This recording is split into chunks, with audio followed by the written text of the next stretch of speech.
We have a question from a member of this audience, Bob McAllister. Ms. Cheney, my son was one of the 140 Metro police officers injured during the Jan 6 insurrection. Thank you for your comments in the book concerning their valor. My question is, what is your viewpoint on former President Trump's pledge to pardon any insurrectionists if elected? Well, first of all, Mr. McAllister, thank you so much, and thank you so much to your son. You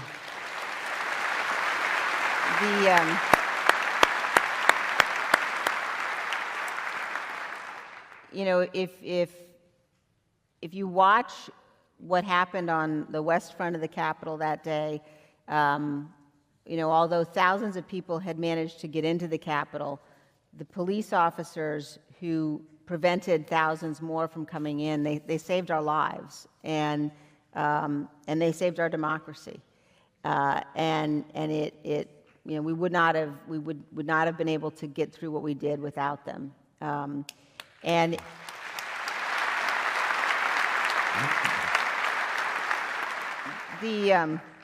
on the night of the 6th, after we had come back into session, I walked into Statuary Hall and then into the rotunda, and I wanted to see the damage that had been done. And when I walked into Statuary Hall, I was stunned, first into the rotunda, because there were police officers in tactical gear and SWAT team, members of law enforcement, and they were, many of them, they were sitting on the ground and they were leaning up against the statues that ring the rotunda and Statuary Hall, and they'd fought all day. And one of them said to me, as I was thanking them for what they had done, one of them said to me, "I fought in Iraq, and I have never in my life encountered the kind of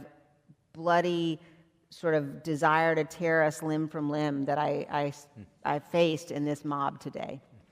And so the notion that, first of all, Donald Trump and Elise Stefanik and Mike Johnson claim to be members of the party that believes in law enforcement is complete bullshit. And